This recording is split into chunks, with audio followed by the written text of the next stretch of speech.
আমার মাকে সন্ত্রাসীরা দেশীয় অস্ত্র দিয়ে মারাত্মকভাবে আঘাত করে এবং আমার মা গুরুতরভাবে জখম হয় এবং আমার মাকে পরবর্তী হাতিয়া উপজেলা স্বাস্থ্য কমপ্লেক্স এবং পরবর্তীতে গুরুতর দেখে ডাক্তার ওনাকে দ্রুত নোয়াখালীতে রেফার করা হয় এবং এর প্রেক্ষিতে আমার বাবা মামলা হয়ে 25/6/2025 তারিখে হাতিয়া থানায় একটি মামলা করেন।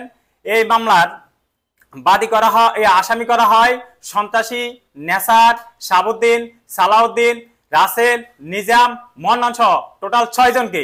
কিন্তু এই প্রশাসন তাদেরকে এখন পর্যন্ত গ্রেপ্তার করেনি। উল্টো আসামিরা দিবালোকে চলাফেরা করে।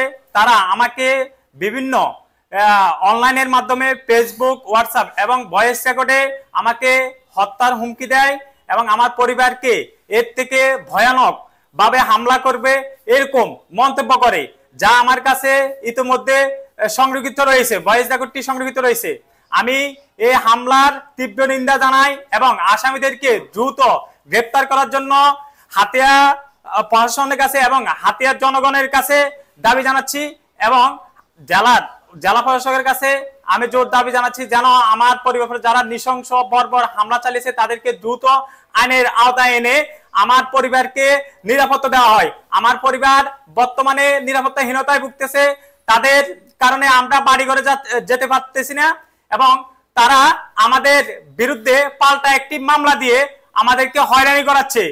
আমি পাল্টা মামলার ব্যাপারে যখন ওসি মহোদয়কে অবগত করি যে ওসি স্যার আপনি তো জানেন আমি হামলার দিন আমি চট্টগ্রাম আমার কর্মস্থলে ছিলাম, আমি ওইখানে থেকে আপনাকে ফোন করেছি এবং ওই একই সময়ে আমি নেভি কমান্ডো স্যারকে ফোন দিছি আমার পরিবারকে যেন রক্ষা করা হয়।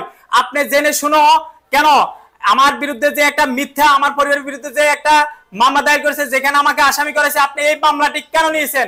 উনি আমাকে বলে ওনারা মামলা করার অধিকার আছে তাই মামলা নিয়েছি, আপনিও মামলার আসামি, ওনারা মামলার আসামি। উনি জেনে শুনে আমার আসামিদেরকে সহযোগিতা করতেছে এবং আসামিদেরকে সহযোগিতা করে আসামিদেরকে দিবালোকে চলাফেরার সুযোগ করে দিচ্ছে। উনি আমরা যেখানে আমার পরিবার যেখানে ভিকটিম, আমার মা গুরুতর আহত, আমার মা এখনো ব্যথায় যন্ত্রণায় কাতরাচ্ছে হাসপাতালে, সেখানে আমাদের করা মামলার সন্ত্রাসীদের একজন সন্ত্রাসীকে গ্রেপ্তার না করে উল্টো আমাদের বিরুদ্ধে যে মামলা দেওয়া হয়েছে ওই মামলার আসামি আমার চাচাকে অন্যায়ভাবে গ্রেপ্তার করছে। অথচ আমরা ভিকটিমের শিকার, আমার পরিবার ভিকটিমের শিকার। এখন পর্যন্ত আমাদের আসামিগুলো ধরা ছোঁয়ার বাইরে, তারা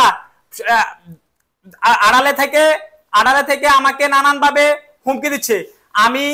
আমি হাতিয়া প্রশাসন এবং জেলা প্রশাসকের কাছে আমার পরিবারের নিরাপত্তা চাই। আমার পরিবার এখন নিরাপত্তাহীনতায় ভুগতেছে এবং এই মামলায়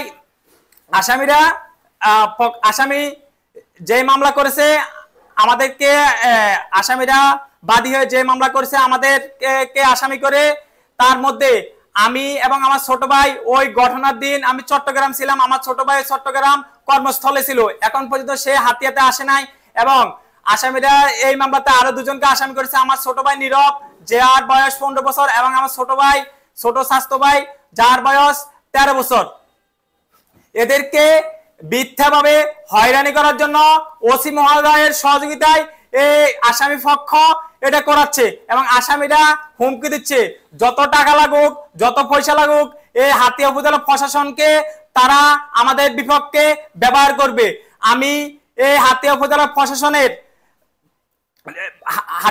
প্রশাসনের যে আমার পরিবারের উপরে যে অন্যায়মূলক তারা আইনি ব্যবস্থা নিচ্ছে তার জন্য প্রতিকার চাই নোয়াখালী জেলা প্রশাসকের কাছে। নোয়াখালী জেলা প্রশাসকের কাছে আমার আবেদন থাকবে উনি যেন হাতিয়া ওসি মহোদয়ের বিরুদ্ধে তার জেলা প্রশাসনের অধীনে যে আইন আছে আইনের অধীনে জেলা হাতিয়া ওসির বিরুদ্ধে প্রয়োজনীয় ব্যবস্থা গ্রহণ করে।